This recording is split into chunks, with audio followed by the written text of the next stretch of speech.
Eu fui no show de lançamento do Almar no Manifesto. Aqui em São Paulo, é. Tava lotado.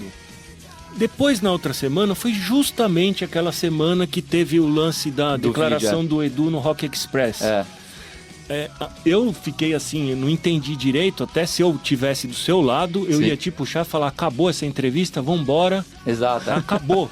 O meu assessor falou exatamente, se eu tivesse lá com você na hora... Eu não ia deixar, porque eu falei assim, pô, o cara tava contente pra caramba, numa semana atrás, sozinho, Exato. Que colocou... Não, a gente botou o dobro de público. Mais público do que no outro dia. A gente botou o dobro de público no show só do Almar do que no que juntou um monte de banda de banda fudida. O que eu ia falar assim, boa. Você acha que o problema era a data, não sei o quê, ou o problema é com metal melódico, power metal? Não, eu acho assim, vou tentar ser sucinto, porque esse assunto é complicado, que é grande, né, pra se falar. Aquele vídeo foi um acaso na minha vida. Eu já expliquei um pouco, talvez, eu não tenho certeza, porque eu não sou especialista, eu não sou psiquiatra nem psicólogo, mas existe um grande fundo emocional devido a todo o estresse que eu vinha passando por vários motivos, né? Principalmente por causa da voz e pós Rock in Rio, né? Que foi uma coisa que me machucou muito e tal. Bom, no fim das contas, eu acho que assim, grande parte daquilo que eu falei, eu ainda mantenho a posição e ainda acredito ser... Não falaria daquela forma. Não, eu já falei em vários lugares, né? Que só também não quer entender quem não quer, né? Mas eu já expliquei, já pedi desculpa por ter sido agressivo e tal. Mas é uma coisa que se explode, é tipo um dia de fúria, tá ligado? Eu nunca tive aquele momento, né? Foi a primeira vez que eu tive aquele momento e espero não ter mais, porque não faz parte da minha personalidade, né? Agora, o que acontece? Eu acho assim, a gente vive um mercado no Brasil que é um mercado que eu vejo, enxergo um grande potencial, né? A gente tinha, muitos anos atrás, já tinha grandes bandas, mas a gente não tinha muita estrutura para essas bandas desenvolverem. Por quê? Digo, há muito tempo atrás mesmo, assim, não tinha tanto instrumento de qualidade, não tinha produtos importados aqui no Brasil, isso não gerava uma concorrência do produto nacional para melhorar sua qualidade, para competir com o mercado internacional. O que acontecia? As bandas, para conseguir uma guitarra Gibson, na minha época, o cara tinha que ter um parente rico dos Estados Unidos para trazer, entendeu? Não tinha essa facilidade. Né? Então, o que eu fico triste é assim, hoje em dia eu tenho certeza absoluta que a gente tem bandas tão boas ou melhores que muitas bandas estrangeiras, né? Deixar claro aqui que eu não sou contra estrangeiro, eu sou fã de vários artistas estrangeiros, eles inventaram essa porra aqui que é o heavy metal, eles inventaram isso aí, os ingleses, americanos, hard rock, os caras inventaram, então não tem o que discutir. Agora, a gente tem, isso não diminui a importância das nossas bandas, né? Como as que estavam no festival, Hangar, um monte de banda importante da cena e bandas boas, né? Cantores bons, né? Todos artistas, tipo o Nando, né? Tipo, que canta pra caramba. Então são caras que estão aqui no mercado já faz anos, né? E existe uma série de bandas, eu posso ficar citando pelo menos umas 20 bandas que eu acho que deveriam ser grandes, né? Aqui no Brasil, que não aconteceram da forma que eu acho que deveriam acontecer. Então o que acontece? Naquele vídeo, basicamente... O que eu quis dizer existe um potencial que não é explorado. E principalmente não é acreditado. É claro que o fã, ele não é obrigado a ir no show. Não é obrigado a comprar disco, não é obrigado a apoiar. E também quando eu falo de apoiar, não é aquele sentido de esmola, entendeu? Tem que apoiar pra levantar. Não é isso. Apoiar, o negócio é ruim, você não vai apoiar, meu. Que apoiar? Se a banda é ruim, você não tem que ir. Claro que não. Mas a gente tem bandas, né, que eu sou fã, que eu cresci ouvindo, essas eu vou citar algum nome porque eu acho importante, que são bandas excelentes. Dr. Sim, o Eduardo Danui pra mim é um dos melhores guitarristas do mundo, não tem. E o Power Trio, que é o Dr. Sim, eu já viajei o mundo inteiro. Então quando eu fiz essa crítica, eu fiz com embasamento de várias ideias que eu adquiri durante anos de carreira e viajei o mundo inteiro. Então eu sei do que eu tô falando, eu sei do potencial que o Brasil pode ser, porque eu vi aonde a gente pode chegar. Eu vi a qualidade de casas, de bandas, estrutura que a música tem nos Estados Unidos, na Europa, no Japão, na Ásia, até mesmo na América Latina, Argentina, Bolívia, Paraguai, Equador. Então, assim, é por isso que eu tava tão bravo, né? Então, assim, Dr. Sim pra mim é o concurso, meu, entendeu? O concurso, a banda é top, master...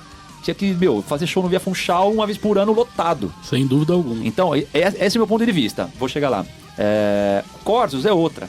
Uma banda, que tá aí, é dinossauro já, entendeu? Tipo, é uma banda que é lenda viva que a gente tem, é um patrimônio que a gente tem aqui no Brasil. Corsos demorou até, né? Mas parece que agora, enfim, tá indo. Então, né? mas pra mim, na minha cabeça, já tinha que tá faz tempo, entendeu? Não faz sentido, sabe? Então, o Necromancia, sou fã dos caras desde a época do Mithril. Eu queria ver esses caras gigantes.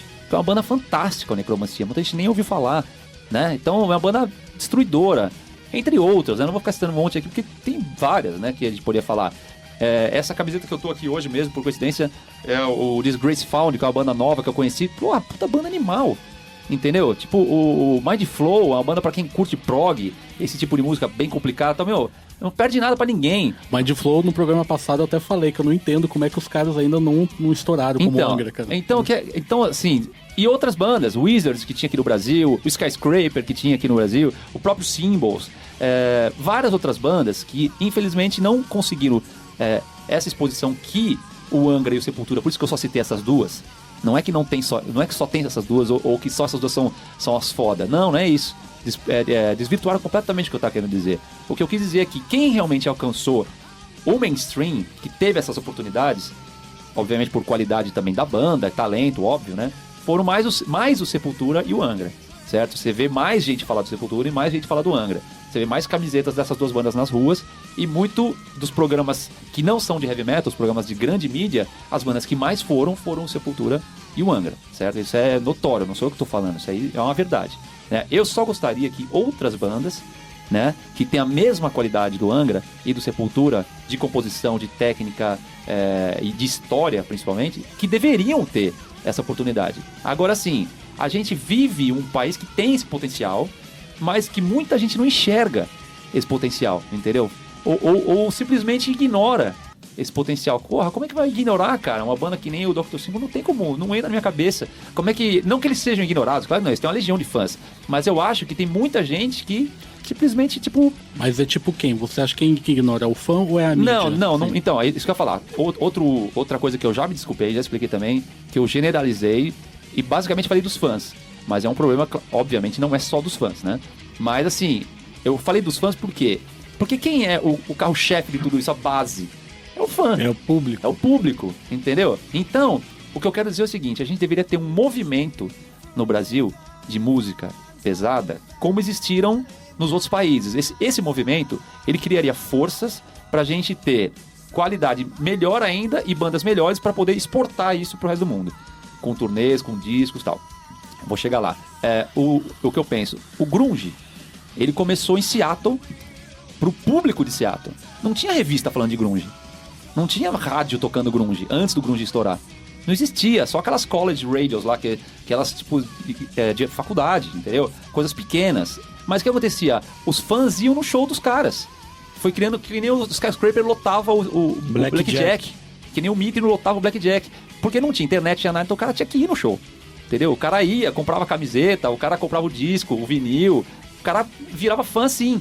E aí o que acontecia? Isso criava um movimento, né? Então, como o grunge começou em Seattle, nos bares de Seattle, pro público de Seattle, o hard rock começou praticamente na Califórnia, pro público Los Angeles, naquelas áreas lá, pro público americano, o punk começou na Inglaterra, basicamente, pro público inglês, pros pubzinhos ingleses. Depois, como isso toma uma força, que é o que acontece aqui no Brasil, por exemplo, com o emo. Você acha que o emo ficou conhecido e empresários investiram no emo porque eles acreditaram que o emo... Não, eles falaram, o show desses moleques tá tudo lotado. Eles fazem um hangar aqui em São Paulo, é lotado, então alguma coisa tem, vou investir. Entendeu? É só assim que vai reverter as coisas. Não adianta a Road Crew, com a melhor boa vontade do mundo, ficar colocando capa de... Até que seria legal, obviamente, isso é uma das coisas que eu queria falar, que eu gostaria que tivesse mais, capas de bandas nacionais, mas não adianta só a Road Crew fazer. Eu já falei isso, que eu falei em vários lugares, o maior sonho da minha vida seria ter a Road Crew com uma publicação inteiramente nacional de bandas do Brasil. Fenomenal. Só que é impossível isso até o momento, porque você coloca, você vai apostando, a gente tá em 2012, mudou tudo. Se a gente ficar apostando, que muita gente acha bonito ficar botando leinha na fogueira, falando, por que vocês não ousam na capa? A gente não ousa porque a gente não quer falir, meu. É claro. A gente prefere colocar lá 4 páginas do Almar dentro, se não colocar na capa, ou outras bandas nacionais, porque eu corro o risco de perder também o meu emprego. Então eu não vou ficar arriscando em 2012. Se eu tivesse em 89, eu arriscava. Claro, é isso aí.